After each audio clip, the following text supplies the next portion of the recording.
Ladies and gentlemen, welcome to the right time. My name is Bomani Jones. Thanks for listening on ESPN Radio and the ESPN app. We are presented by Progressive Insurance. You can send us a tweet at the 1-800-Flowers.com Twitter feed. That is at Bomani_Jones. All right, finals are done. The Golden State Warriors are your champions. There we are. And now we talk about LeBron. And look, I feel like we waited a while before we brought this here back to LeBron. Hey, man, the Warriors aren't as interesting to talk about. We talked about Kevin Durant first. We gave him a shine. We had an hour to show before you got in your car and turned it on right here. And now it's a matter of trying to figure out what the deal is with LeBron. And look, I know you guys. I know what you care about. You care about LeBron versus Jordan. And I know a lot of you guys say that you're tired of hearing about LeBron versus Jordan. And if you are tired of hearing about LeBron versus Jordan, I got you back. And I got you back because I'm here to tell you there's no reason to talk about LeBron versus Jordan anymore. Here's why. Think about it for a second. LeBron's got 3 championships, right? He's won 3 rings. Been in the finals 8 times, but he has won 3 rings. Kobe Bryant, by my math, made it to the finals, 8 times, right? The 3 times they won the championship, 2004, and then 3 more. So it's 7, right? He made it 7 times. He has 5 championships. We have already skipped over him in the LeBron ascent, right? Like, we're not here on that, well, you think LeBron is Kobe? No. We got off that one a while ago. We're going straight to LeBron and Jordan, right? Magic Johnson got 5 championship rings. We have already jumped over Magic Johnson, which, again, I feel like we need to think a little bit more about this one before we do it, because I think we're really selling Magic Johnson short. But we have jumped all the way over Magic Johnson, and we're going straight to Jordan. That's the only place where we put LeBron in these discussions is, how do you compare to Michael Jordan? That's it. And the only way that I think that he would really catch Michael Jordan for people is if he got 6 rings. Like, as we went through it in this postseason, yeah, people are like, I think he's up there with Mike, and all this stuff. But I really think it was going to be a matter of needing to win 6, because you guys, rings with all the Z's in it, right? Like, you guys are on rings. You realize for LeBron to catch Michael Jordan in rings, that it will require him to win a ring at the earliest in his year 17 season. Like, this is year 14 for LeBron. If the Cavs were to win, or wherever LeBron plays, if they were to win the next 3 championships, that would get LeBron to 6 at the end of year 17. Do you realize how much we are asking for to ask LeBron to still be a dude that makes his team a championship contender in year 17? Like, Tim Duncan won a championship with the Spurs in year 17. And Tim Duncan's presence absolutely had a lot to do with them winning a championship in year 17. How long had it been in the in-between before Tim Duncan had won a championship? Tim Duncan won a championship in 2007, then it took another 7 years before they got another one.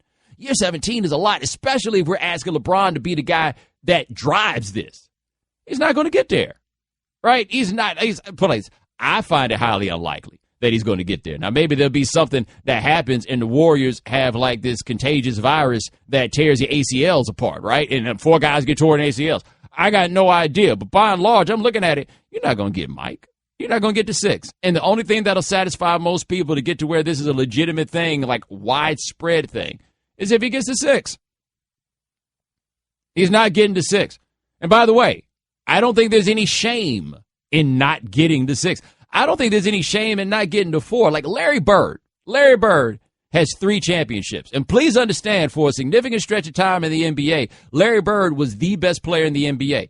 I don't feel like any of us look back at Larry Bird and we're like, yeah, man, but you ain't win more championships. In fact, we don't even give Larry Bird any hell for the fact that he went 1-2, or his teams rather, went 1-2 in the finals against Magic and the Lakers. Like, we don't really do that. You see what I'm saying? Like, the only way that this ring discussion ever gets to be the way that we do it with LeBron is when he gets compared to Michael Jordan. And since that's the only place it really happens is when he gets compared to Michael Jordan, let's just go ahead and say now, he's not going to get to Michael Jordan. Like, maybe we can wait until after LeBron's career is over, and then we can come back and say, you know what, I wonder how it is that LeBron stacks up with Michael Jordan. Is that the way for us to do it? I think that's probably the best way for us to do it. Wait till we get to the end, because there's no way in the meantime, tween time, that we're going to put LeBron up there. Okay, that's not true, because maybe next year we'll forget about the fact they lost in the finals this year, and then we'll need content, and then we'll blow this thing back out here. But then when we bring it back out, it'll be all kinds of people just roundly dismissing the idea, right? Why? Because rings. By the way, this is the discussion that I'm having after the man averaged a triple-double over 5 games in the NBA Finals. After averaging a triple-double over 5 games in the NBA Finals, the kindest thing that I can do for LeBron is to tell people, let's just stop bringing Mike up. In these Michael and LeBron discussions, how much does it help LeBron now that we have a team like the Warriors that he's already beat once and we see him going up against in the finals for the foreseeable next year at least? I think it's helped, put what he's doing in context, right? I think that's the best way to put it. I think it's put it into a certain context. He's the only player in the league that we are requiring to win a championship every year, right? I don't think anybody is under that sort of pressure where not winning a championship is a failure. We had some individual years maybe we could have pointed out with Kevin Durant, for example, where he didn't win a championship, and we were calling that some measure of failure. But by and large, nobody else has to go out here with a championship every year. Steph Curry was the unanimous MVP last year on a 73-9 team. And we've given LeBron way more hell in other circumstances for not winning a championship, right? The Warriors coming around and being the juggernaut that they are, I think allowed for people to watch LeBron and see, look, LeBron balled out in this series. Just look at who it is on the other side, which I feel like is something that we really haven't said about LeBron since 2007. Again, 2009, 38-8-8 against Orlando. And y'all was popping up with, how come you ain't win no championship? 2014, where he shot 58% from the field. I forget what the point the average was, and Kawhi Leonard got finals MVP for guarding him. We're still looking at him all right, man, you not 1, not 2, not 3. Y'all didn't win it. This stretch in Cleveland, interestingly enough, even though they put together a team that had Kyrie Irving and Kevin Love, this is the first time I think that we've been in a position where LeBron can play really well and the team can lose. We look at LeBron and we're just like, you know what, man? You're great. Otherwise, we're not there. I think we all would agree at this point that Michael Jordan is some sort of mythical feature. He's Babe Ruth. Mystical feature, excuse me. Yeah, exactly, Babe Ruth. So is it a disservice to LeBron that we're even comparing him to Jordan, where we should compare him more so to the Magics and the Birds? No, I think it's the ultimate compliment to him that we compare him to Michael Jordan. That's the dilemma on it, where on one hand, I can point out how ridiculous we're being. Think about this. Kevin Garnett isn't in any of these discussions, right? But as a result of not being in any of these discussions, you just give Kevin Garnett credit for being Kevin Garnett, right? You deal with Kevin Garnett as, okay, this is what Kevin Garnett is. There is nothing that we point to about what Kevin Garnett is not, even though Kevin Garnett had a stretch where he may have been the biggest choker in the NBA, right? But we never, ever talk about Kevin Garnett in the context of what he's not. You know what Kevin Garnett wasn't? Kevin Garnett wasn't a guy that you could put up front on a franchise and say, carry us by yourself. He wasn't that dude. The thing that Kevin Garnett, in fact, I could make an argument, is like Proto Durant in the sense that he went to the Celtics because, hey, man, being one of the committee that runs this fits better for me. Now, what Garnett got to do was be rah-rah guy and do all that stuff and then anchor the defense, but we never had to worry about Kevin Garnett and the fact that he did not want those shots at the end. No shade. He just did not want those shots at the end, right? We don't do that to Kevin Garnett because we don't put him on that level. We put LeBron up there with Jordan because that's where he belongs. That's where he belongs. I think you can say Magic belongs up there too, but he's up there because that's where he belongs. But it's interesting that now these things have happened and we've seen what's happened with the Warriors, and then we look back at LeBron and we could be like, okay, you are great, and sometimes great doesn't win. And then there are the LeBron haters who have their Golden State Lakers t-shirt on. Nothing makes the spring birthday or anniversary more magical than 1-800-Flowers.com. Right now, 1-800-Flowers is offering an exclusive 24 for 24 offer, 24 multicolored roses for $24. That's only $1 per rose. Go to 1-800-Flowers.com/ESPN. All right, 888-729-3776. That's our telephone number. Coming up next, DJ Mike Hitman. Coming up next, Coach Francis. And coming up next, something that's not on the screen. You're listening to ESPN Radio, the ESPN app, Sirius XM Channel 80.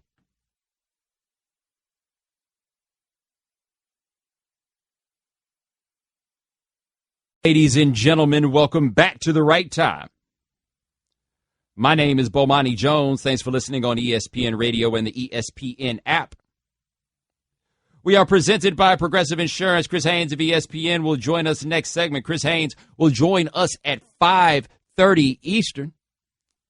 There are rivalries, and then there is Celtics versus Lakers. Celtics-Lakers, Best of Enemies, a 5-hour 30 for 30 film event, chronicles the storied franchises, epic clashes, and relives the Boston-LA battle from both sides. With sensational footage and fresh, insightful interviews, the 3-part documentary will premiere in parts 1 and 2 back-to-back tonight at 8 p.m. Eastern on ESPN, and tomorrow at 8 p.m. Eastern, you can catch part 3 on ESPN. Again, Celtics-Lakers, Best of Enemies, a new 30 for 30 film premieres tonight. All right, 888-729-3776. That's our telephone number. Talk about what went on last night and how you got to stop having that LeBron Jordan conversation, at least for a little while. Let's hit the phones and talk to Coach Francis. Coach Francis, what's going on? Hey, Bo. Yeah, I watched the game last night. As a matter of fact, all you young cats should check out the 30 by 30 and see how basketball was played and see if these little cream puff teams right now could play in that era. So don't tell me about no LeBron when Jordan was getting his teeth knocked out. Let's see. Golden State's just got too many ball handlers. Coach, man, why you be so old and grumpy, man? Because I'm old and grumpy, man. Go ahead, though. Go ahead. I mean, that's just where I am. I'm a Jordan fan, and it ain't going to change. Indeed. Golden State's just got too many ball handlers bringing the ball down court, and Cleveland's transition defense is just not there. I'd like to see Mark Jackson get a job somewhere, Bomani. I think he's doing a good job here. Okay. Well, as far as LeBron goes, I got a little hot take. He's going to go to the Spurs. Chris Paul's going to go to the Spurs, and they're going to play for Greg Popovich. I tell you, that would be an interesting thought. And Coach, my bad, thanks so much for the honesty and the call. He ain't going to the Spurs, though. Like that I don't see. Because the Spurs' whole institutional setup is not built for LeBron James to show up. It is built for Tim Duncan to show up. It is built for Kawhi Leonard to show up. Spurs be like, nah, man, keep your rings. We don't want all them reporters. All right, 888-729-3776. That's our telephone number on the right time. DJ Mike Hitman, what's going on? Hey, Bo, before I talk about LeBron, Lakers fans, Boston Celtics taught y'all how to win because y'all ain't never won nothing to the Celtics taught y'all how to win. Never forget that. True Celtics. We taught y'all how to be winners. Thank you. And, Bo, I'm tired of everybody with putting Michael Jordan with LeBron James. It was a cat out there back in the days called Harold Miner. Baby Jordan, y'all called Michael Jordan. Listen to this, Bo. He ain't achieved nothing. LeBron James only won 3 championships. How y'all put him before Kobe? How y'all put him before Magic? How y'all put him before Bird? Bird would have won 4 if he would have hurt his back. Let's count that. And how you going to put him before Robert Horry? Big James. Mike. Did you just say how you going to put him before Robert Horry? He wants Robert Horry got more rings than him. Mike. I'm counting the rings. Mike, it's Robert Horry, man. It's Robert. That's right.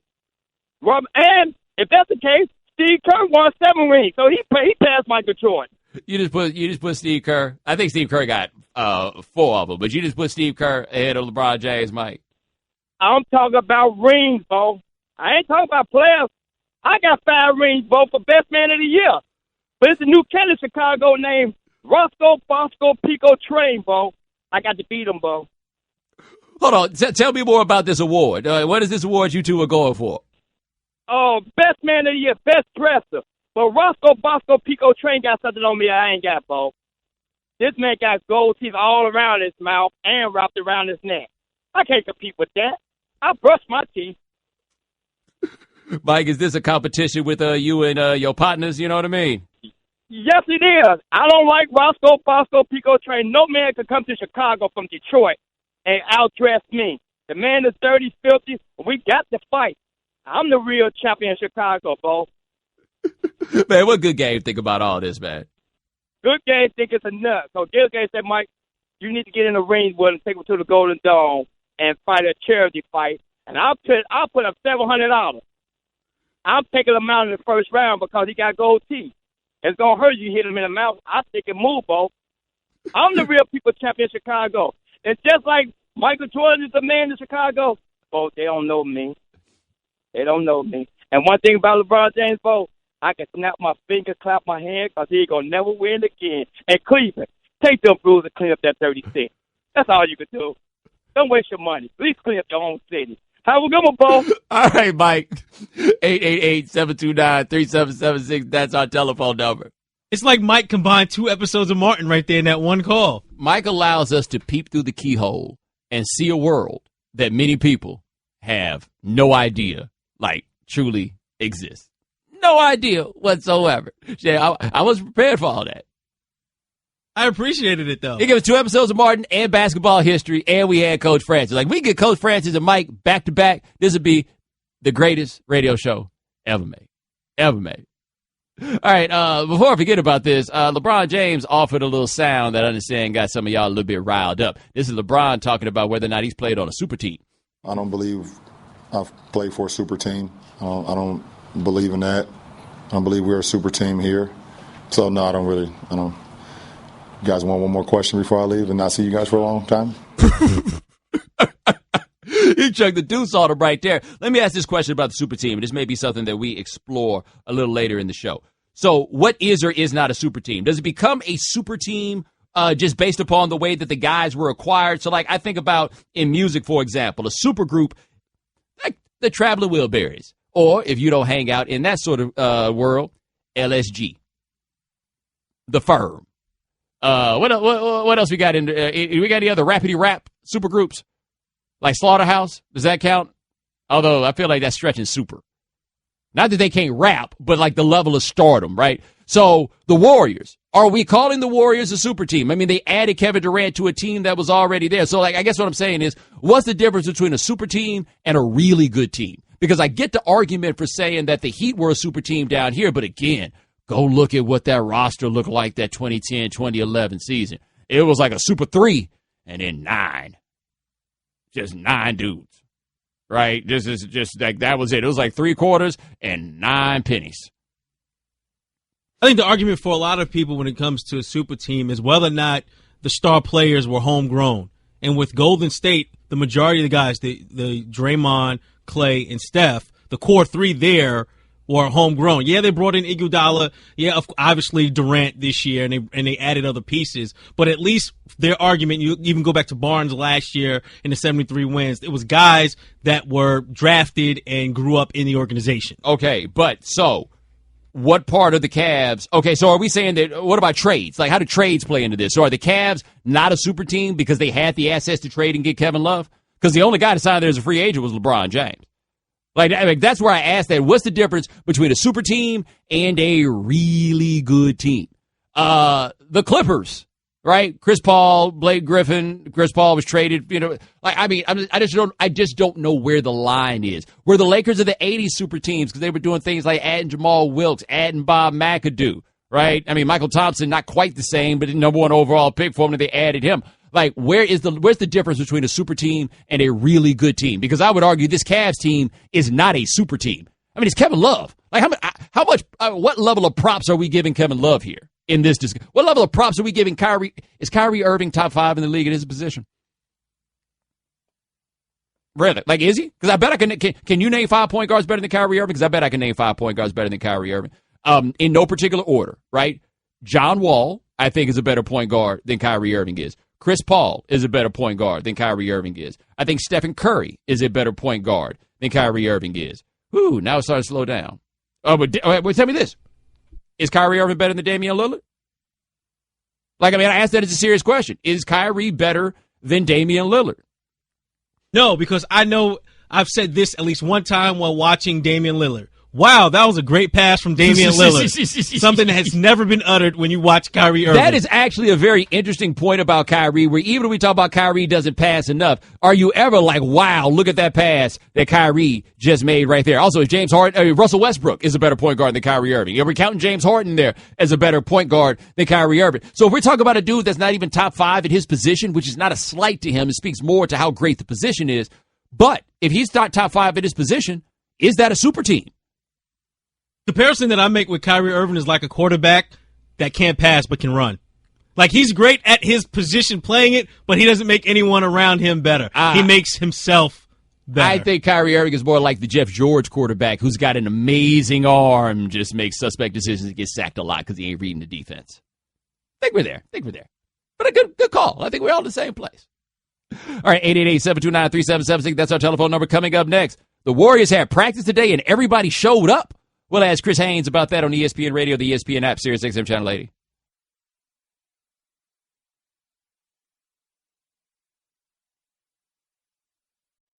Okay, Kevin, for the grand prize of $1 million, what color is the White House? I know this. 5 seconds. Oh, switching to Geico could save you a bunch of money on car insurance? Okay. Judges? That's true, Kevin. They'll allow it. Congratulations. You're a winner. Woo! Geico, because saving 15% or more on car insurance is always a great answer. Ladies and gentlemen, welcome back to The Right Time. My name is Bomani Jones. Thanks for listening on ESPN Radio and the ESPN app. Our guest joined us on the Shell Pinto Performance Line, just like our next guest. He covers the NBA for us here at ESPN. His name is Chris Haynes. Now, Chris, we talked about this right before the break. The Warriors had a shoot-around today, and everybody showed up. What's going on with that?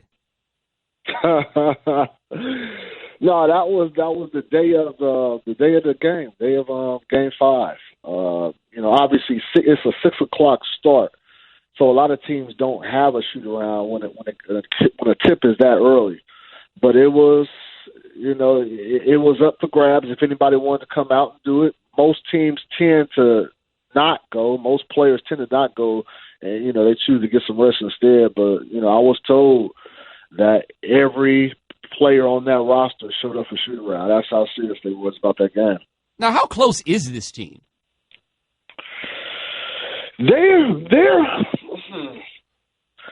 It's difficult because I cover, it's the third team I've covered. I covered the Blazers, covered the Cavaliers, and the Warriors. They just have different set of clicks. They're I would say they're close, but they're not close in the aspect of the Cleveland Cavaliers where LeBron James, he typically has the whole team going out as one. Whatever they're doing. If it's watching a movie, going to play cards, going to a barbecue, they do it as one. This team has different cliques, but they are close, and I think what it has shown me is that there's different ways of going about it to where there's a different level of closeness. And am I going to say the Cavaliers are closer than the Warriors? I wouldn't say that. It's just different, and I've just seen a different style, if that answers your question. It does. We're talking to Chris Haynes of ESPN on The Right Time. We were talking about the Cavs a little earlier. We're going to get back to the Warriors. But after watching them in these 5 games and seeing them in the finals the last 2 years, where do you think this roster is and what they need to try to do to get to the same level as Golden State? I don't know, Bo. Like I'm not sure it's set up in the system to where they can do anything to make up that ground. It was set up so favorably for Golden State because they drafted all their players, and so they were able to retain those players and still sign Kevin Durant when the TV revenue kicked in. Cleveland is not set up for them to do so.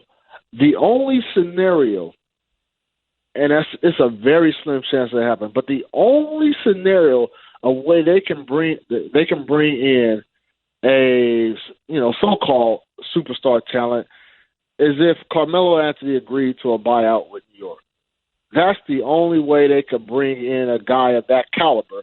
And then still, if you bring in that guy, I'm not sure that still covers the ground that Golden State Warriors has the edge up on. But that's the only way they can bring in a significant piece of talent for next season. I heard Paul George still has a year under his contract. They want to trade for him. Indiana's not giving him up. There's no buyout talks or anything like that. Carmelo's the only way. And like I said, I'm not sure that even gets it done. All right, we are talking to Chris Haynes of ESPN on The Right Time. Now to the Warriors. This season is interesting to think that the first game of the year, they got blown out, and all of a sudden we questioned this experiment. And then after that, they went on a roll, and then once they figured out what to do with Kevin Durant, they seemed to be absolutely unstoppable. What do you think has been the most interesting thing to watch happen with this team as the year has gone on? Just see how roles have changed and shifted over time. Obviously, you can tell by like the first 4 months of the season, Stephen Curry was not comfortable. You could tell he was trying a little bit too much, thinking a little bit too much. And when you get Stephen Curry thinking, that's not really his game. He likes to play off feel and off instincts, and he was able to do that around January. When I remember KD told me at one point, and I wrote this in December, he had to go to Steph and tell him, like, look, play your game, and I'll adjust to you. Like, stop trying to see and feel where I'm going to be at or where others are going to be at. Play you. I'm joining the team that you shaped and rebuilt. Like, you figure it out. I mean, I'll figure it out, and you just do you. And I think once Stephen Curry was able to hear that and go out there, he even told me, he said, man, that was such like a relief off my shoulders, is where I could go out there and play it, and I wouldn't disrupt anything. I wouldn't cause any friction. He needed to hear that. And I think that's what helped the growing process. And, you know, Kevin Durant, man, look, his game is just, he's a game that he's gonna drop 25 easily on any system, any team. So it was a seamless transition for him, and everybody else just fell into place, man. And I think it couldn't have been the perfect fit. You know, KD even talked about, like, there were things with Golden State that he learned as far as on offensive end. Like, if he moved here, that will automatically shift the defense here and draw two defenders without him not even having the ball, and where that will open up back doors and back cuts. He was like, wow, man, I've never even thought of something like that. Something, a move as little as to the left would shift the defense. He said they didn't do things like that at OKC. Not a knock on what OKC did, but we all know, man, it was a predictable offense over there. Westbrook and KD took their turns. You got the ball, these three possessions, and Russ, you take over the next two possessions. And so it just you couldn't accomplish anything of that nature over there. So he learned a lot. Golden State learned a lot, and they got it done. All right, we're talking to Chris Haynes of ESPN on the right time. Steve Kerr made it back for the NBA Finals. They won the championship with him on the bench. What are the questions there, or what are we hearing about him being back next year? Well, I spoke with Bob Myers, the general manager for the Warriors. He said there's no doubt in his mind that Coach Kerr will be back as their coach. Obviously, look, I don't know if you guys saw it, but, you know, during the press conferences, during the finals with Steve Kerr, you could tell he still was not right. You know, he's fidgety, he was moving. You can still, he was squinching, pain certain times. He's still not there. He's still not. So I think they're hoping that over the summer, hopefully something can be done, can find a remedy to cure those ailments, because he was still fighting through it, even though he came back. But I was told, assistant coaches as well told me, like, yeah, Steve Kerr is coming back. He will. He's not retiring or anything along those lines. So just hopefully he can find some type of relief heading into next season. All right, last question for Chris Haynes of ESPN on the right time. Should we expect this Warriors team to come back pretty much intact next year? The questions about Iguodala and Sean Livingston and what it'll take to keep them. Yeah, myself and Ramona reported earlier during the finals that Kevin Durant is willing to take less in order to the team to retain the rights to Iguodala and Sean Livingston. And Stephen Curry, he will get his max over the summer.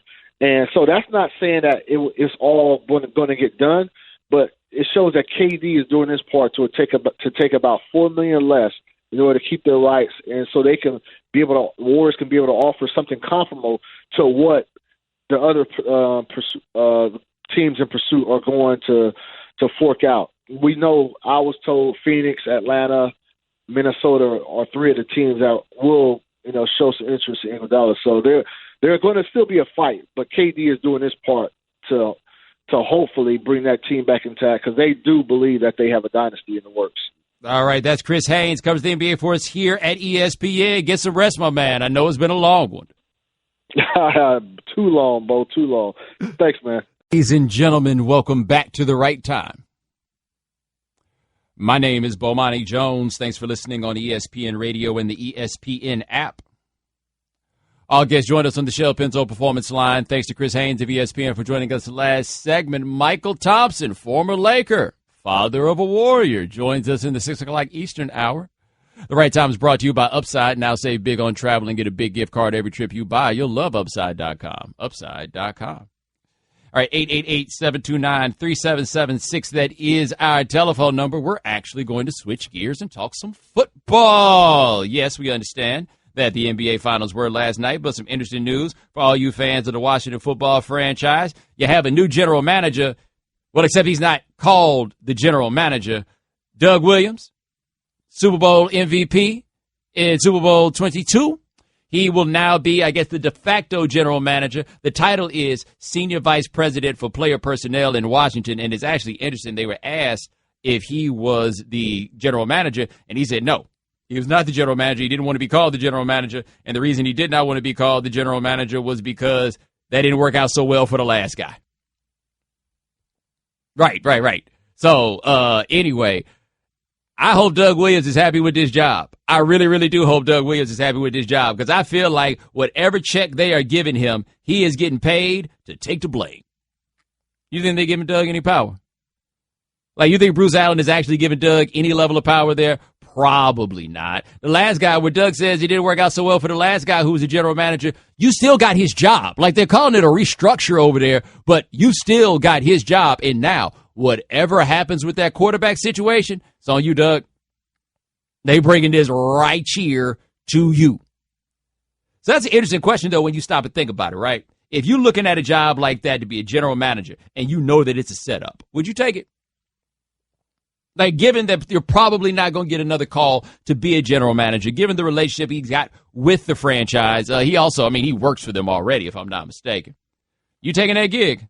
Because I can't think of any more thankless job right now than being the step below Bruce Allen that winds up getting blamed when anything goes wrong. Would you take a shot? I'm sure the pay is good. There we go right there. I'm sure there's a raise. Not to mention, you're a legend in the organization, right? So when they do get rid of you, I'm sure they'll do it with the utmost respect, right? Right. Whoo, boy, good luck with that one, because they got a chaos year coming up there as far as I'm concerned. The way I see it, unless something drastic changes, this is the last year of the Kirk Cousins experience. And I say that simply because I feel like if Washington, you know what it's going to take to keep him. You got to pay that giant money that the franchise tag, it dictates that you're going to have to pay him, right? The fact that they haven't paid him that money yet, who knows, maybe they'll get it done. I don't know. But the fact they haven't paid him that money, and they've had plenty of opportunities to pay it, he's not getting the money. So this is your last year there with a quarterback, or with the quarterback you have at the very least. Then what? Right? So how's this go? By the way, this will be Kirk Cousins' first year without Deshaun Jackson at wide receiver. And I'm telling you, that is one of the bigger things that people are not talking enough about. I don't know necessarily how much is going to affect Tampa to have Deshaun Jackson. I don't think that's going to take them to some whole new place, right? At the same time, you can go look it up. Quarterbacks get better with Deshaun Jackson, right? I think it'll be better for Jameis, don't get me wrong, but go look at what happened with Kirk Cousins. That first year he was a starter, go look how things changed when Deshaun Jackson showed up. You know me, I'm the Kirk Cousins skeptic, right? I have a national reputation for this sort of thing. But you even go look at it on television. I'll never forget this when Deshaun Jackson came back after that, because he had an injury at the beginning of that year, and he came back, and I was like, look, on Around the Horn, I was like, guys, he is getting Deshaun Jackson back, and he should play better, and that's when they went on the run, and that's when they got into the playoffs. He's not there now. That dude that commands a double team pretty much every time he runs down the field, he's not there. He's not going to be there. They got a lot going on. And now you, Doug Williams, are the one who gets to answer for it. Nah, I'm good. And that Super Bowl ring dusty as hell, too. They'll remember that. I have to check Washington's roster, but in the event that Kirk Cousins leaves, have they drafted an heir apparent? Have they prepared for that? They drafted Nate Sudfeld last year, and he gets all the optimism that mid-round picks you never see play get. You know what I mean? You think about that. Everybody's got that guy that's the backup quarterback that was taken in the second or third round, and they told you this dude has all the potential in the world. You don't know anything about him, but you convince yourself that he could be that guy because you have no reason not to try to do this. You know what I mean? You have no reason to try to do that. Right. They didn't draft one in this previous draft. They took Nate Sudfeld in 2016. So there it is. In a division, the Giants are good. Cowboys are good. The Eagles. always the Eagles. Always the Eagles. So, I just looked at this for Doug Williams, and I'm just the first thing I asked, I was just like, so what is he trying to get out of this? What is here for him? Because all I see is a setup. All I see here is a setup to get blamed for whatever goes wrong there. But, hey, man, good luck to you. It is a raise. Now, that's one thing you got to remember. They didn't pay that much money to play football back when Doug played. This is a raise. Stack your chips. Get ready for the hell that's coming, though. 888-729-3776. That's our telephone number coming up next. All right, man, got to put on my cape and defend Kevin Durant because the haters are still out there.